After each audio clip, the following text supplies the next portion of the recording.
problematic? Yes. I know somebody who posted and bragged about having vandalized their soon-to-be ex's car. Can you deal with getting pleadings that you would not extract your own tooth? So if you would not extract your own tooth, Yes. What I do is I have a burner account and I go to my clients' ex's sites and I print out those you things. Being a private investigator, and they're like, how can I retitle my home so my ex doesn't know? Now, huge myth that is out there is that my paycheck is my paycheck. And staying away from ChatGPT. Yeah. Wow. Because it was purchased during the marriage. They were still married. It was a marital asset. She had rights to it. So Hi, everyone. I'm MaryJ, your Georgia divorce realtor, and this is the very first episode of UnCoupled. Yay! I'm joined here this entire winter season by our favorite family law attorney, Maiya Safikovs. Thank you for being here. Thank you for having me. All right. And today's episode is about everything you're going to need to know before you file divorce. We'll be having real conversations for you about your rights, about what to expect. And then we're going to debunk some of the most common misunderstandings. So thank you, Maiya, for being here. Thank you again. All right. And before we start, Maiya, I want you to introduce yourself. Just talk to the audience. Tell them a little bit about yourself. And I don't know, what made you join family law? Well, my name is Maiya Safikovs. I'm from Decatur, Georgia. I practice family law. That's the area that I primarily focus in. I have been practicing law now for 18 years. Wow. And I gravitated towards family law for a multitude of reasons. I come from a divorced family. My parents divorced when I was younger, and I recall the problems and the issues with navigating that terrain. And then, honestly, I was a product of the 2008 economy collapse. So I initially went into land use planning law, where I would represent commercial developers. Okay. In 2008, when the real estate market tanked, I had to pivot. And so I was able to begin working in the family law arena. Gotcha. So you've got a degree in land use. Correct. Interesting. So I have my master's degree is in land use planning. Okay. And you went to UGA, right? I went to Okay, UGA go Go Dogs undergrad, and my law degree is from UGA as well. Nice. Awesome. Okay, well, you're my favorite attorney. Thank you for joining me. Okay, we're going to start with something light. We're going to talk about red flags because I just love to talk about red flags. So, I know that you see a lot. I know you hear a lot. If somebody comes into your office, they're in the very early stages. They're just in that consultation phase. When you start talking to them and you have a conversation with them, what is something that goes off in your head where you say, oh, this is going to be a long road. Like this is going to be a long, drawn out case. Like, what is that red flag thing that you might hear about them doing or hear them say? When there's too much emotional attachment. So the most cost-effective and emotionally effective divorces are those where you can actually divorce emotion from the process and think objectively. And so when individuals come in and they want retribution or payback, that's going to be an issue. Gotcha. When individuals are too emotionally attached to certain items, including real estate. So if they're emotionally attached to homes, if they're emotionally attached to a status quo or routine, then that's going to draw out the process. When a divorce occurs, that means that a family is separating. And that means that there's going to be new norms that are going to take place with custody. There's going to be a new type of way to celebrate holidays. Yes. With homes, you may have to relocate from your home. The moment that you can recognize that there is going to be some type of change, the easier the divorce process will be. Also, the moment that individuals recognize that the divorce process is not designed to be punitive. The divorce process is designed to separate couples that are no longer healthy for one another. Yeah. And to divide up assets, divide up debts, and to craft a custody model that's going to be the most beneficial. Yeah. That's when you can navigate the system as cost effective as possible. So when individuals want to come in and get the payback for the cruel treatment, the Yeah. alleged cheating, Mhm. or if they want to use children as pawns, that's Mhm. when the issues arise. That's when the lawyers' bills skyrocket. That's when the divorce becomes drawn out, and you can take a divorce that could be a 3-month process and prolong it to a 3-year process. Wow, that's deep. That's deep. Mhm. So it's almost like, okay, as soon as you start hearing all those emotional triggers and you know that they're still kind of wet behind the ears and they're Mhm. not at that point where they've made peace, Yes. you know it's going to be long and drawn out. So counseling is Mm. very, very a very productive tool. So when individuals come to me for a consultation and they're still in pieces and you can see that they haven't really healed, I highly recommend that they speak to a therapist or a Mm. counselor, take advantage of spiritual counseling if Mhm. possible, so that they can become more fortified in his or her position and to see everything through a correct lens Yeah. and not through a trauma-focused Yeah. lens. Because no matter what you offer, if somebody's not healed, it's not going Mhm. to be good enough. Yes, that's true. All right, next, let's talk a little bit about that stage when you're just in that early phase and you're trying to understand kind of your Mhm. rights. A person is, afraid, maybe afraid to file divorce because someone's maybe told them you're gonna lose everything, or you're gonna lose the kids, you're gonna lose the house, you're gonna lose, all of these misconceptions. They just want to know their rights because they have no idea, what their basic rights are gonna be. So if they're coming to you and they're saying, "Hey, Maya, I just need to know, like, am I really gonna be on the street? Like, do I have a right to anything?" What are the first conversations you have with them? What would you tell them? So the most important thing, you started your introduction by saying that we're gonna debunk some of the myths that are out there. Mhm.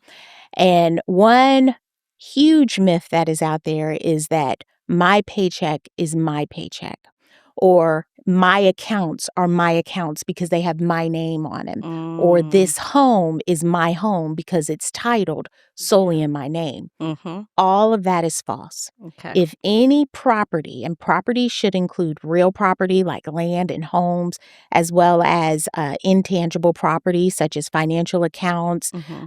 and then, of course, personal property. If any property was acquired during the course of the marriage, then it is it is marital property. It Gotcha. doesn't matter whose name it's in. So that includes 401k accounts, that includes stock, brokerage accounts, residences, even your income, your paycheck, Mhm. what you're bringing in, if you're earning it during the course of the marriage, your spouse is entitled to a portion of it. Mm. So no one can be placed out on the street. If a party is concerned about not having rights to a home, if that home was purchased during the course of the marriage, Mhm. then you're going to automatically have rights to that home. No one can be displaced from a home without a court order. Okay. So I have an example. This just happened yesterday. My client and his wife have been separated for over a year and a half. She lived in a whole nother part of Georgia. Mhm. She decided that she wanted to come back to their former marital residence where Mhm. he had been paying the bills. Now, they had not filed for divorce yet at all, Okay. but he had been paying all of the bills. She Mhm. decided that she wanted to come in and gain entry into the home, even though she had not contributed financially to that house at all. Uh-huh.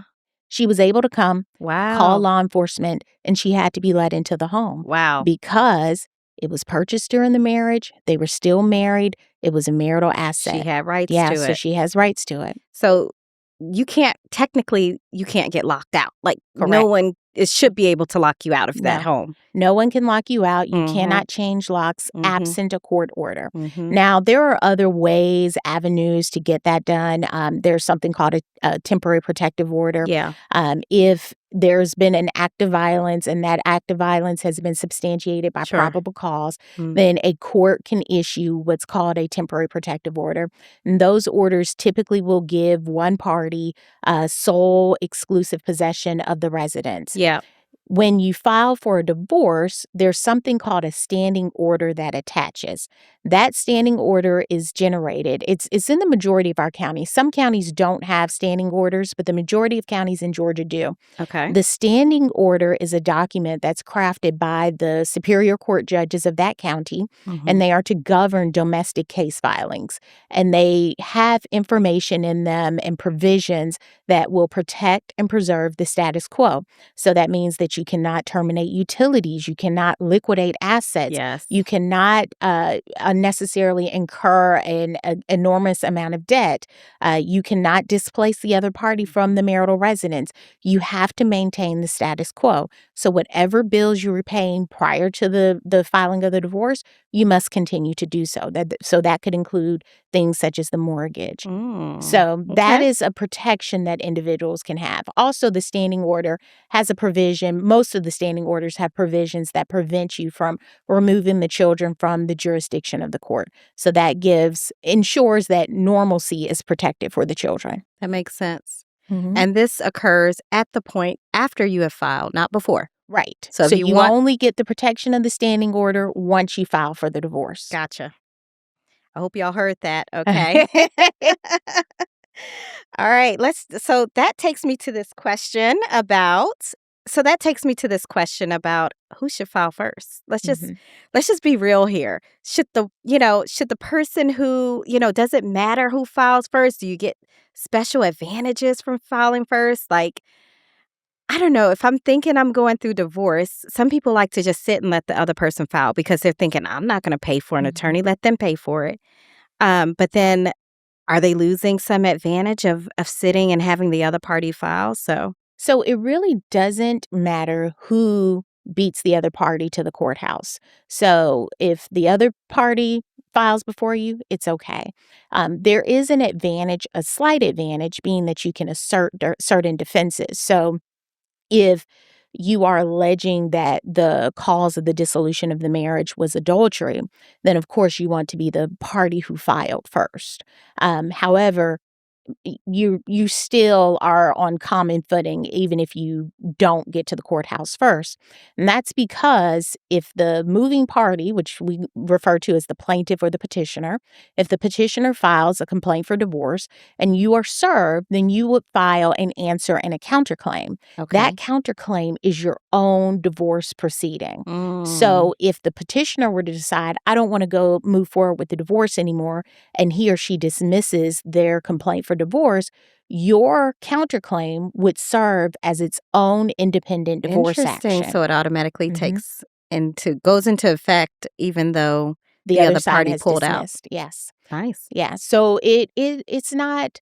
I like to be the moving party or the plaintiff because you like to drive the Get your bus. narrative started Yes, first, right? yes. But it's not the end of the world if that doesn't happen. Okay. Okay. So let's talk about like planning early and let's say you want to just try to figure out, what you should be realistically thinking about at this stage. So what if you're just like that early prepper type of person and you want to figure out, what do I need to get together? Like if I know that I'm probably going to divorce this person, I'm over it, they're over it. We've both decided we need to divorce.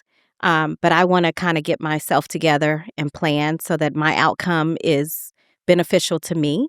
What are some of the things that I think you would recommend a person could start doing at this early planning phase? So the first thing is to ensure that you are indeed ready for divorce, that you have explored all options of counseling, that you know that the marriage is not going to work, that a Hmm. cooling off period isn't going to rectify the situation. You've gone to counseling, you've done the work. because the worst thing to do is to take your family through such a financially draining process, such Mhm. an emotionally draining process, only to end up getting Right. back together. Right. So that's the most important step. The second thing is to determine what you want your life to look like after the divorce. It's Okay. going to look different. The sooner that one can adopt and recognize that you're not going to have the same type of life, your life may be better, Mm. but it's not going to be the same life. As soon as you can recognize that, wonderful. So you need to design what you want your life to look like. If you have children, how do you want your children to be parented? What type of custody model do you want? Mm. Where do you want your children to be raised? Can you afford to raise your children in that area? Then you want to figure out what type of life you want to give yourself and your children if you do have children. And that would be meeting with professionals. So Mhm. we've talked about meeting with therapists. You may want to meet with a financial advisor. There are Mm. certified divorce financial advisors as well who are well equipped with helping individuals navigate through the divorce process. You Nice. also may want to get a divorce coach. There are divorce coaches who Hmm. help kind of keep you on track and help you divorce the emotion during this process. You want to meet with realtors like yourself who know what they are doing and know what to look at when selling houses during the course of a marriage. Yeah. So you want to get all of your ducks in a row Mhm. prior to pulling the trigger on the divorce, so that you know exactly what you want and you can work towards that goal. Yep. And this is where knowing the value of your home early, we talk about that. And I always give the advice to go out and find out what your home is worth. Find out if you have any liens. Hmm. Understand what you're going to, what equity is going to look like after you sell the home. And that kind of helps with that planning too, because then you can know your affordability on your next Yes. life transition. So, And using a professional like yourself and not mhm. Zillow or Absolutely. Yep. Redfin, because those numbers don't take into consideration certain No, they don't. factors. And so, Mary J., you've worked with some of my clients in the Mhm. past, and what you did Mhm. that was extremely helpful was that you were able to go and conduct a comparative market Marketing it. Yep. analysis Hmm. and say, this is what this house is going to go for. This is what I believe it should be Yes. listed for. This is the market forecast. So if you wait too long, you might lose Mhm. the advantage of the current market. Mhm. So that will help. So keeping a battalion of professionals that are available Mm. to speak with you and to keep you informed, and staying away from Chat GPT. Yes. And that will Because it and will try to give you a home value, but yes. again, these are online public resources it's using, and it's not somebody who has thoroughly looked at your home, your improvements. Mhm, Online public resources don't know what you've done to your home. It doesn't know, the amount that you've put into remodeling your kitchen or your bathroom. mhm. Maybe you've got a pool in the back. Online resources may not pick that up. They won't give an adjustment for those individual improvements. And that's where that CMA is helpful. Also, it's funny you mentioned because, one of the clients I represented for you and sold helped them sell their home. The one of the spouses actually, their expectation was that they would get so much more net from that purchase, from that home sale. But after seeing the liens that were up against the house, we were able to reset their expectations on what that net was gonna look like, net takeaway. So, it really is important to do that early and not wait till the last minute because there could be, you know, various different HELOC loans Mhm. that you have or, if your home is, up against foreclosure, there may be additional fees. There's so many different things that could be something to look at, so And speaking of that, one of my clients whom you helped, having you involved early on in the process, you were able to identify what needed to go into the court order, the temporary order that would allow them to sell the home. You were able to identify what needed to be done with staging. So I Mhm. recall there was a derelict car in the Oh, driveway, yeah. and and you said, this isn't going to photograph well. This Mhm. needs to be moved. Yes. Well, the individual didn't want to move the derelict car, so we just put that language in the order because you were able to say you were going to get a decreased amount of foot traffic, and that helped. So having a real estate agent like yourself involved early on will help get the best bang for your buck, Yep. which will ultimately get you more equity, which will help you live this life that you're trying to craft and create for yourself Yeah. in your new arena. Yeah. I get it. You love your car, but the Yeah. buyers may not. So, all right. So, let's talk about what to expect. So, we talked about the rights. We talked about, that emotional divorcing. I love that. So, now let's talk about expectations. Everybody has their own expectations of what they think they're going to get out of the divorce. And let's talk about like if someone is overwhelmed with, uncertainty about their finances, about the legal process, they just don't have clarity, and that clarity about their situation continues to kind of grow, and that lack of clarity continues to grow. So I know that we need to kind of reset expectations, and that's what that consultation is for. Mhm. So talk to me about like what you talk about and kind of how you level set like the men's expectations versus the women. I want to hear the differences of what you commonly have to like reset. So I've been doing this 18 years now, and a beautiful part about this journey is the fact that the landscape has changed. So Mm, back in 2013, it was traditionally where the men were the higher earners, and okay. so I was Okay. having to talk to women about, well, this is what you need to do to get Yeah. alimony, or coaching men about, well, this is what you need to do to make sure that your assets are protected. But now the majority of my clients who are women, they are the higher earners. Wow, look at And that. so, You hear that, bosses? yes. It's not, there's not a gender that is assigned with the ability to get alimony. A common misconception about alimony is that it is punitive. That is not what alimony is for. Alimony is not to punish a party due to malbehavior during the course Mhm. of the marriage. Alimony is meant to ensure that the spouse who made sacrifices during the marriage and did not earn as much, to ensure that that individual is going to be able to support him or herself. So this could be a man or a Yes, female it could be now. a man or a female getting alimony. Mm, Also, we are now switching to, it's not always the mother who has custody of the children. mm. I represent men and women, and I have represented a number of males, and we've won custody of the children.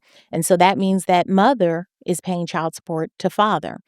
So there is no presumptive right that a mother should have custody, physical custody of a child. Another factor that comes into play is the bad behavior during the marriage, Mhm. such as cheating, such as emotional abuse, verbal Mhm. abuse. Mhm. That does not always yield a higher percentage of the marital estate. Mm. So, Georgia, we are an equitable division state. That means fair. So, we're not like California, where it's community property and it's a 50-50 split. Equitable is fair. The majority of the time, most courts will land at the 50-50 mark. However, some courts and some judges will deviate depending on the information that is presented. Now, it may not be a huge deviation. So some individuals will say, I want 100% of equity out of the house. That's probably not going to happen Right. unless you can prove certain things. And even with bad behavior, that bad behavior is not going to cause a judge to shift that needle for the equity to make that individual not get anything unless it is egregious. And some things that could come into play with adultery. Well, number one, in Georgia, adultery is defined as intercourse with another party, and that act of intercourse had to cause the dissolution of the marriage. If you go back after you know that your spouse has indeed had intercourse with somebody else, if you go back, that's condemnation. The slate's So wiped if you clean. keep this Yep, party knowing yep, that they're cheating on you, it's you're in done. consent with it. Yep, and you cannot go back and try to revive that. So what will Interesting. happen is, the act of infidelity occurs, the parties go to counseling, they decide they wanna try to work on the Yeah, marriage, yeah. they get back together, they stay together for 2 So to it 3 wasn't the years. cause of the Yep, and dissolution. then Uh-huh. one party, is like, "I can't make this work." well, then you can't go and try to use that adultery that Mhm. happened 3 years prior. Mhm. Mhm. But if a spouse drained or dissipated the marital residence with the bad behavior, such as spending, like if he or she, or if someone fathered or mothered a child during the course of the marriage and money is needed to pay for child support for that party, Okay. and then the court can take that into consideration. If that party is spending an excessive amount of money on gifts Mm. for a paramour or Mhm. vacations, the court can take that into consideration. Okay. If the a cheating party is spending money paying the other his or her paramour's bills, the Mhm. court can take that into consideration. Interesting. Even outside of just typical adultery, courts can look at other behavior. So I had a case where my client's husband, he was a gambler and he gambled so much and spent so much of his money, and we had evidence of where she tried and begged him to stop, but he dissipated his retirement accounts and did not contribute to his retirement accounts because of his gambling addiction. Interesting. Well, at the time of the divorce, he wanted to go after her portion, her 401k account. Mhm. And we were able to protect that because of the fact that we had evidence that he had this gambling habit. It was outrageous, and the wife continued to beg him to stop. Excellent. So would that party have gotten alimony? Not alimony, but she was able to keep her 401k account. So the 401k account, because it was marital, he would have been entitled to 50%. Okay. Because there was evidence that he had been dissipating the marital estate, Uh-huh. using those funds on something that she did not consent, nor did she all the time have knowledge of it. That was a defense that was asserted to allow her to be able to have all of her 401k account. Nice. Mhm. But let's say this female is working full time and this other party is gambling away all the money. And then let's just say it's a guy, Mhm. and let's say he says, "Well, if you divorce me, you're going to pay me alimony."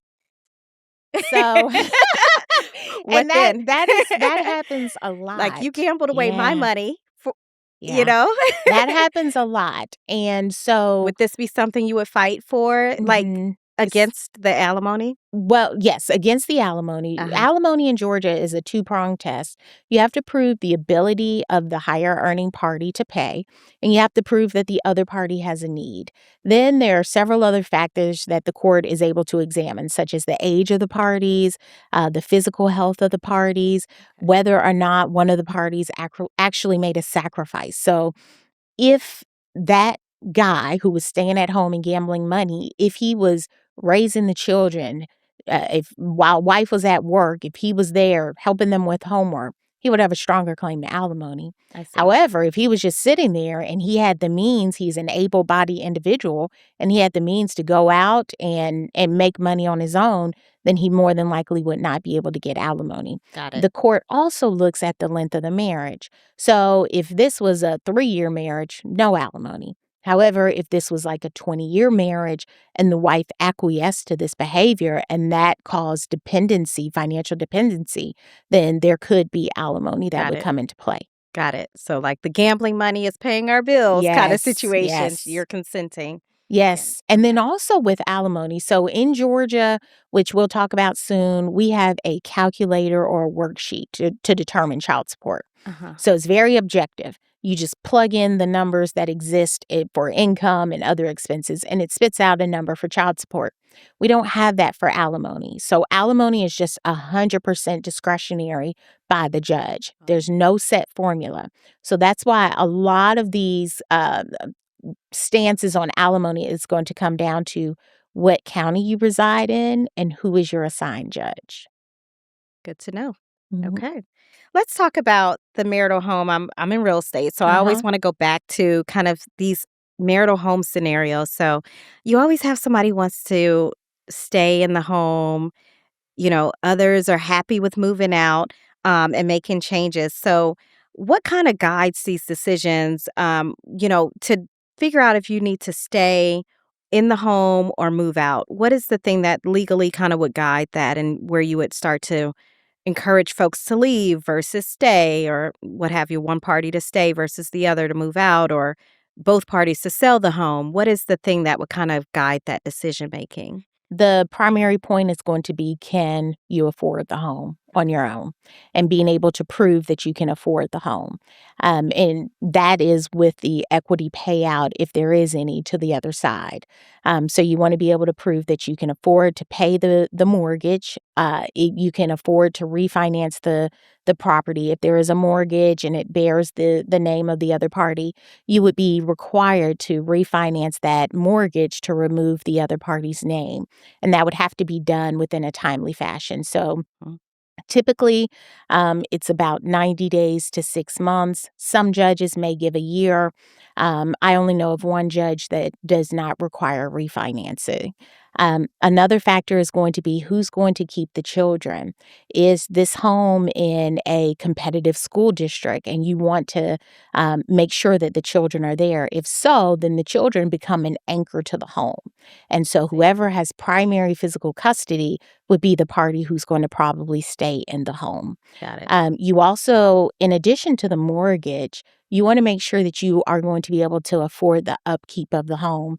So that includes utilities, homeowners association Yep. dues, property taxes, Yep. which are on the rise, and then repairs. If it's an older home, you need to make sure that you're going to be able to financially afford paying for the repairs that come along with Mhm. having an older Mhm. residence. And sometimes folks don't think about all those additional upkeep costs Mhm. on down the line, even property taxes going up over the years. So I always recommend people in this planning phase to go out and get a, mortgage lender. Just Mhm. getting this, your own personal kind of credit check done. Find out kind of where you stand as far as can you afford to refinance this home, which you are you able to get pre-approved or Mhm. pre-qualified? You said they may give maximum 6 months. Yes. So, that's a short period of time. You've gotta have your credit ready. And so let's tell your listeners what equity is so that there's Yeah, no yeah. misunderstanding. So equity is defined as the value of the home, which again, we don't want to trust Zillow. We would use a Absolutely. professional like you. Mhm. That value minus the outstanding mortgage on the home, Mhm. along with any additional lines of credit, Yep. such as a home equity line of credit. That number is going to be the equity. Right. The other side, if you're planning on divorce and you're just trying to figure things out, you want to do that math and then just go ahead and do the worst case scenario Mhm. of having to pay the other side 50%. Yep. So let's say the house is valued at 300,000, you have $100,000 left on your mortgage. The equity in the home is 200,000. Mhm. Let's say the other side was going to get 50%. So that you would have to pay the other side, what is that, 100,000? So Mhm. you would need to be able to refinance your loan Yep. for the outstanding principal balance of the current mortgage plus Right. whatever equity payout you would have to pay the other party. Right. And so Right. when you meet with a mortgage professional, that's what you need to be seeking as far as refinancing. Yes, yes. And you've gotta factor in closing costs Mhm. and cost of your realtor and costs of, just this Mhm. general cost that you have when closing on a home and refinancing. Yep. Yeah. And then also, um, if something that is always swept under the rugs that I feel like divorce practitioners, we don't do a good job of doing. If an individual is keeping a home and they're going through the refinance process, if there are major repairs in that home that need to be completed, that needs to be factored Yes. into the equity that the other Yeah. party is getting. Most of the time, repairs are only looked at when the home is going to actually be sold, but the party who is keeping the home is, in essence, a buyer. And Yes. so he or she should be afforded that same credit Yeah. for those major repairs Yeah. like roofing or HVAC, Yeah, etc. yeah, and so destroying the home Yep. through your divorce is not a good Mhm. idea. Yes. It affects your equity, Yep. and, the mortgage lender is gonna ask for an appraisal. Yep. They're gonna want an appraisal done on the home so that they know what that home is worth, and so when that appraiser comes in and they're gonna factor in repairs that are needed. So So with appraisals, that's something else. That's why I Mhm. believe it's better to work with a professional like you, Yes. to come up with that number. Courts will require that the home be appraised, Okay. to determine equity. Let's talk about that. Like, when Okay. does an appraiser come in? So if you filed your divorce and let's say you've decided that one party is going to keep the home, Mhm. to determine the equity, we would use an appraiser. However, appraisers, they have to pull the comps Same for the numbers we are area, looking at. and they will go in and they will look at the repairs that are needed at a home in the home. Mhm. But I have found that they sometimes miss the mark, Mhm. and they are not as on point as what a real estate agent professional would be able to say, this is what the house is going to sell for. Yeah. So they don't always have their fingers on the pulse of the market Yeah. like a real estate professional like Yeah. yourself would. Yeah, it's interesting because you do have these unique homes, Mhm. and a lot of times you have to kind of, you may find that you have to kind of go and find out what is unique about this home and find a similar property that is also unique to your home. And that's part of like the CMA, right? And what we do is we're looking for a property that is unique to your home. If your home has a koi pond, Mhm. for example, well, what are other homes in this area that have a koi pond? What is that difference in value that that koi pond is giving for the recent home sales? You know? So, and you can appraiser shop. Yeah. So, I know some appraisers who are going to low value homes, and I know Mhm. some appraisers who are going to high value homes. And Mm. so, to prevent that mess, which is just a fight between counsel and the parties, you Yeah. just get one objective real estate professional Mhm. who understands the market, understands the area, Yeah. understands certain features in a house that's going to help the home sell for more, Yeah. and use that individual rather than getting into a war of appraisers. Yep. And then who's paying for the appraiser, right? Right. Now Yes. you've got to fight over Mhm. that one. We do the CMAs for as part of our service as a realtor, so we don't Yes. charge for the CMA. Mhm. And so if you're fighting with the appraisers, so the appraisers have to come, not on they have to generate their report, Mhm. and then they have to come to court to testify. Mm. And they charge an hourly rate just like attorneys, and a judge is then put in a seat of having to determine which appraiser to believe or understand. And most judges will say, that's not in my wheelhouse. I'm going to select an appraiser for you. You use this appraiser. Yep. So instead of doing that, just go ahead, get a real estate professional like yourself Mhm. and Yep. start from there. It's Yep. it's a, an objective party. A real Yeah. estate professional is going to try to sell the home as quickly as possible and get the best Right. price for the home. Right. And so that's not always what an appraiser is going to do. Yeah. All right, you all. This is our little short intermission, and we're calling this the coffee talk. So we're going to take a moment and we're going to kind of transition into our next snippet, which is what we're calling coffee talk. So, coffee talk is a time where we can just talk about things kind of off camera, but on Okay. camera. Okay. So, this is the part where we're advising you that if you want to use this information, do not take it as legal advice. Do not take this as professional real estate advice. We're just talking about real issues, real conversations, and we're just going to chat a little bit and we're just going to kind of see where the conversation takes us, okay? Oh, and let's talk about the first issue, which is people exposing their soon-to-be ex on social media. People love to talk dirt and trash talk people on social media. Also, they think it's therapeutic. I think, people like to kind of like just try to have people kind of reinforce what they're feeling, get those affirmations from people on social media. So, So is let me this tell you like what I do. problematic?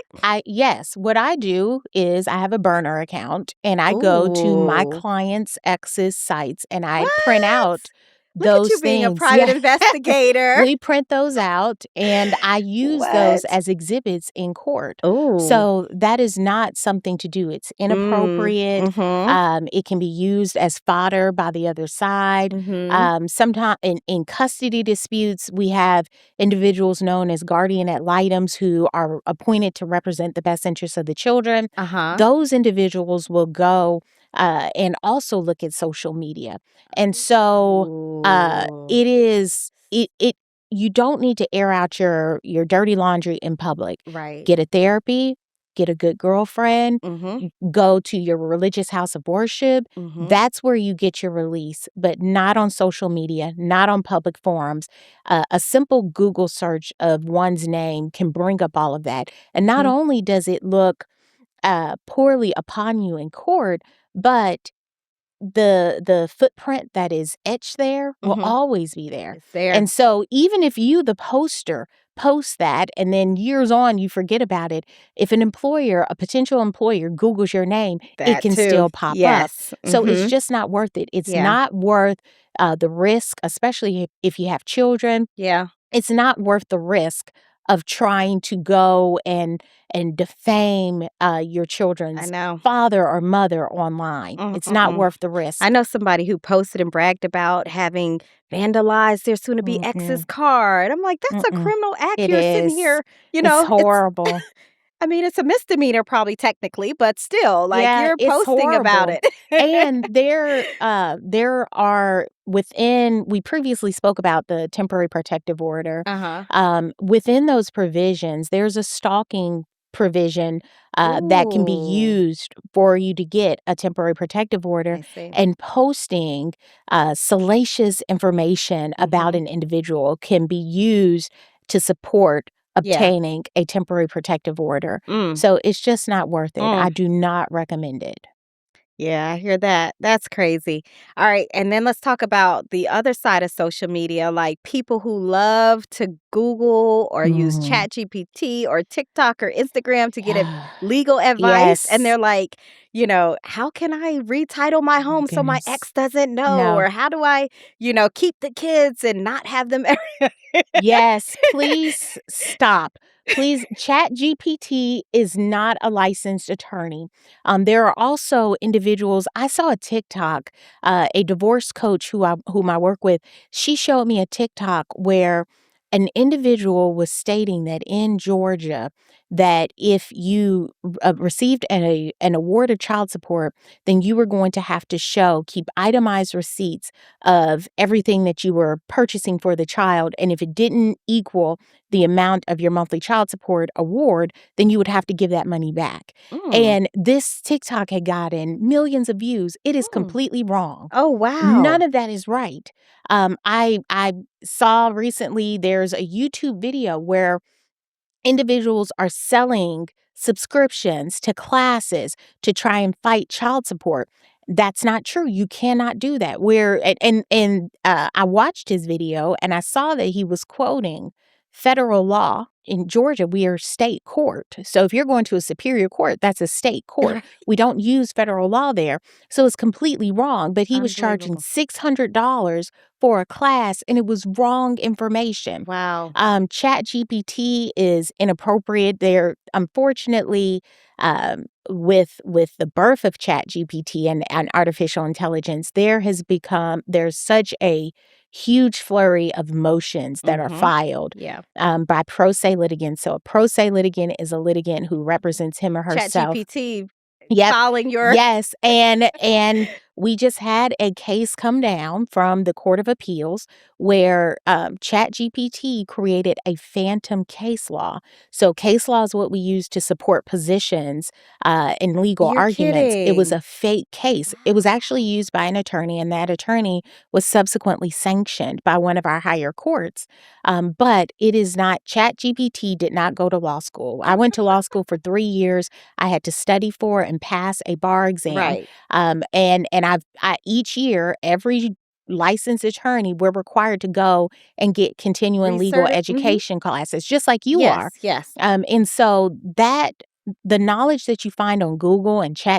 ChatGPT, it's not going to. And it's not updated. Mhm, ChatGPT is not going to, even for real estate law, we have to take those CE classes because mhm. laws change.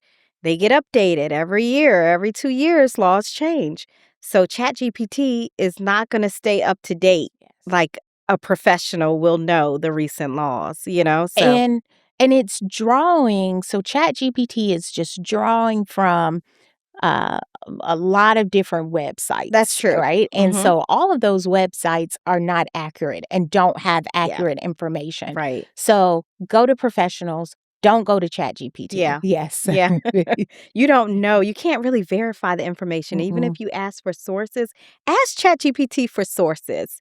I challenge people every time you ask ChatGPT a question, ask it to provide you the link, the URL, the source for that information. Then try to test the source. A lot of times, those sources, those links are broken. I didn't know that. Those links are broken. The content is outdated. So, it's pulling from the world web of the Wild Wild West, Mm-hmm. WWW, Wild Wild West. So, you can't always trust ChatGPT. It is always important to go to the professionals. So that's why we're doing this podcast now because we're hoping we can put the right information out there for everybody. And it's a nice tool if you wanna polish up a letter and Yeah. just refine your language, but as far as legal advice or real estate advice, it's not the appropriate method to And it's use. gonna affirm whatever you ask it. Mhm. Should I slash my soon-to-be ex's tires? I think that's a good idea. It Mhm, will tell you it's a good mhm. idea. And it's obvious. What I've seen in court, it's obvious when ChatGPT has been used. Oh, It's completely obvious. really? Mhm. Interesting. Okay, so do you recommend, because we talked about the pro se, do you find a difference between the outcome? I mean, this is just thinking, about all the folks who just like, I don't need an attorney, whatever. I'll just represent myself. I'm just curious, like, is their outcome different? Yes.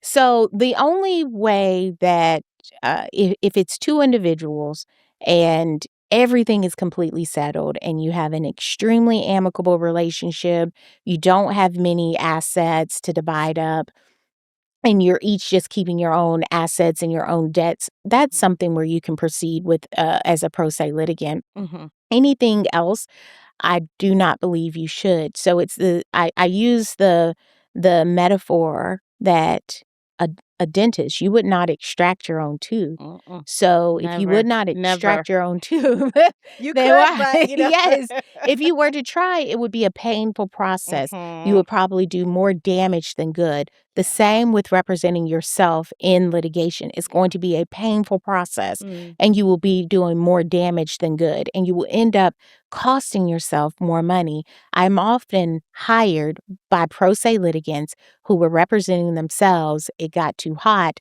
and they needed to get an attorney. Because they represented themselves from the beginning, deadlines have passed. mm, So we have to pay more money to file motions, to possibly reopen discovery, etc. mm, So it's just better to at least, even if you're going to proceed as a pro se litigant in an uncontested matter, it is good to sit down and consult with an attorney. Most consultation fees range from $150 to maybe $350. You get an hour of an attorney's time. It's well worth it. Okay, welcome back, everybody. We're coming out of our coffee talk segment. And again, I'm MaryJ, your divorce realtor. If you just joined us, this is Uncoupled, episode 1. And this is the winter season where we're talking about things that you need to know before you file divorce. We're talking about your rights. We're talking about what you can expect. And then we're starting our next segment, which is common misunderstandings. We're going to try to debunk these misunderstandings and talk about, what it's like to go into a situation and maybe you had some complete misunderstandings or you're just misconceptions that you think were correct. So let's talk about that. Okay. All right. So to start, let's go back to rights. Mhm. What are the rights that you would say are commonly misunderstood at this early stage? So these are the ones that could have prevented problems later. Let's say, for example, someone assumes that that specific actions are not allowed until divorce papers are filed. They don't know what boundaries are in place. They don't know, what they can do, what they can't do. They're just completely confused about what's okay. So what is the thing that you think, if a person were to proceed in this matter, it would be something that you think would be preventable later if they would just have we talked about in the coffee talk segment, people going off and kind of being pro se, filing their own divorce, trying to represent themselves. They're misunderstood about that. That's one big misunderstanding, misconception that I can do it alone. I don't need an attorney. Is there anything else you think that are kind of misconceptions or One is that if I move out of the marital residence, I've abandoned the marital residence, right? ooh, And okay. so some situations are toxic, and it is important to just go ahead and remove yourself from that situation. Sure. It's not a full abandonment of the home. You do have to make a determination as to how the household will continue to function financially, but that doesn't mean that you have to be anchored there. Okay. Um, Another misconception is that I can just stop paying bills because I'm upset that the other party has served me with divorce papers or is contemplating divorce. That's not true. Can't Okay. do that. One thing that individuals will often do is they'll think, "Oh, I'm going to file for divorce in January. So by November, I'm going to drain all of my accounts and spend all of my money that's in my accounts so that my spouse can't get it." Right. That's not how that works. Mm. All financial institutions have documents, bank records, and those records are relied heavily upon during the litigation process. If a court sees that you had $100,000 in November, but then when you filed for divorce in January, Yeah. you had only $8,000, the court will say, no, you did that in contemplation of litigation, and therefore your spouse is entitled to one half of what that balance was prior to that Gotcha. Go drainage. find the money wherever Yep. you put it. Yep. All right. So let's talk about that half and half, that 50-50 split. That's a common misunderstood thing there, concept. So, how much of it is 50-50 that you could kind of say, well, typically speaking, this is 50-50, whereas there are some nuances that have to be factored in? Okay. Well, number one, it's going to vary depending on which county you're in and which judge you have. Each judge has a different thought process. Judges are given wide discretion over equitable division of the marital estate, which includes assets and debts. But let's talk about real estate. And this rule is applicable to intangible items as well, such as retirement accounts, but it's most commonly used for real estate. So if a home is purchased Hmm. and there is a premarital or separate component to that home, Okay. then that is excluded from the marital division. Hmm. And that's pursuant to a case known as Thomas versus Thomas. And so we conduct something called a Thomas calculation. And so, a common example is if the home was purchased prior to the marriage by one party, and that one party used his or her separate funds to purchase the home, and perhaps paid down that equity before the marriage was started. Well, that party gets exclusive right to that portion of equity. Hmm. And then the court calculates what is the marital portion of equity. Gotcha. It also can be true if a down payment was made and that down payment was made from premarital funds. So if Yes. you had an inheritance and you use that inheritance, so in Georgia, inheritance is completely separate, it's non-marital. But if you use your inheritance as a down payment for the home, let's say it was $50,000, as long as you have proof that that inheritance was made as a down payment and it was never commingled with the rest of the marital funds, like put in a bank account with your spouse's name on it, then you are able to get full credit for that $50,000 down payment and the equity or the appreciation of that fund. Got it. Okay. So that is going to help. It is to prove that, because most marriages are long marriages, you have to have your documentation. So you would have to have your closing statements to show where the wire was sent or where that down payment was made. You would also need to have the bank statements to prove the premarital portion of that account. Yes. Now, I'm a life transition realtor, so Mhm. I specialize in people who transition multiple times Mhm. throughout life and sell their home repeatedly Mhm. through multiple different scenarios. We all kind of grow and we need a Yes. bigger house. We need to downsize. We want to relocate. There's so many scenarios, right? So, going back to that 50-50 concept, or not the 50-50, but going back to the concept of an some separate funds that maybe you used as a down payment from before you were married. Does that down payment follow with each home sale? So if you were to be in your, I don't know, retirement home by the time you decide to divorce and you put funds in 4 homes ago, Nope. can you recoup that at the end? No. Okay. Nope. Nope. It just transitions over and over again. Got So, it.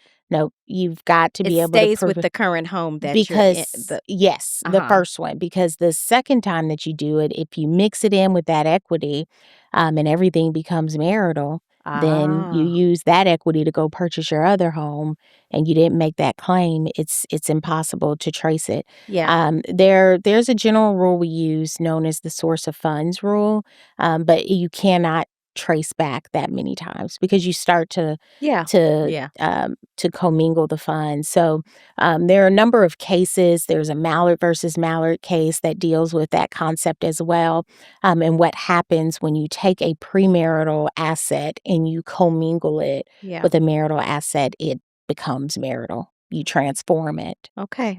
I love to follow up on that one. Okay, great.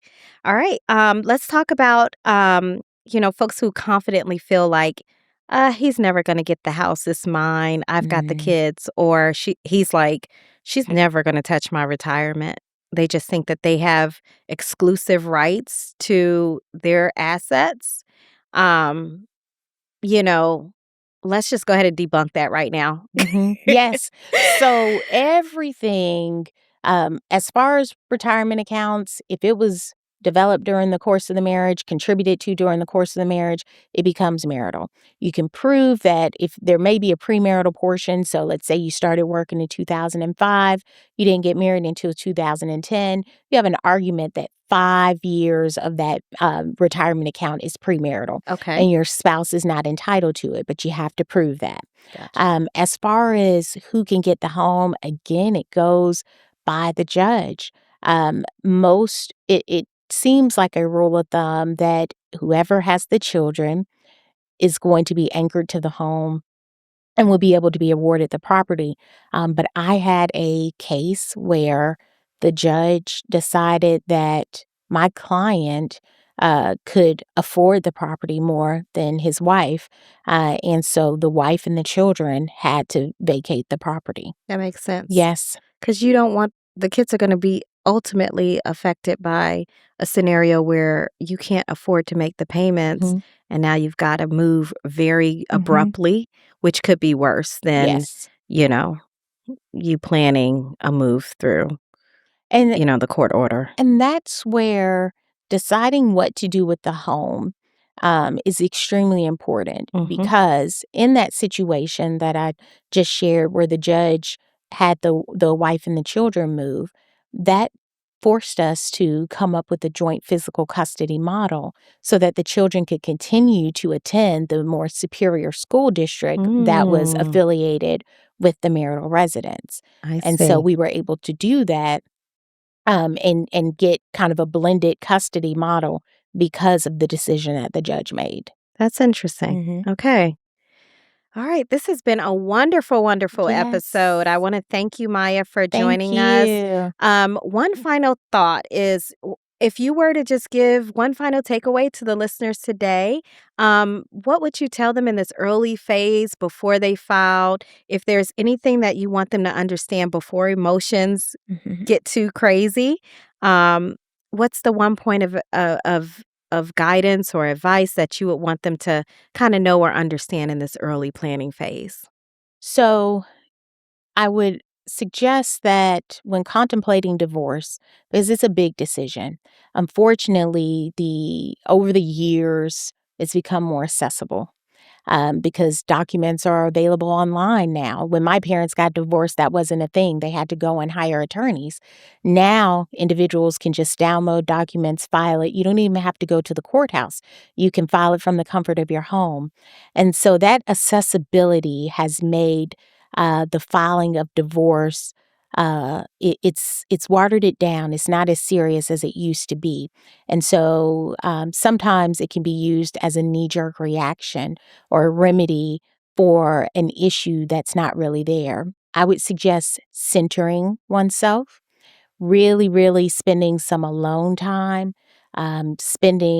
conducting a spiritual inventory, really considering the consequences of filing for divorce for not only your family, but yourself, envisioning what your life will look like in the future, assessing the financial risk and perhaps the financial benefits that come along with it, and taking an inventory of your emotional state. Sometimes it's better if you're honest with yourself and you know that you have a lot on your plate. Can you deal with getting pleadings delivered to you that say disparaging things about your character Mm. while you're dealing with life?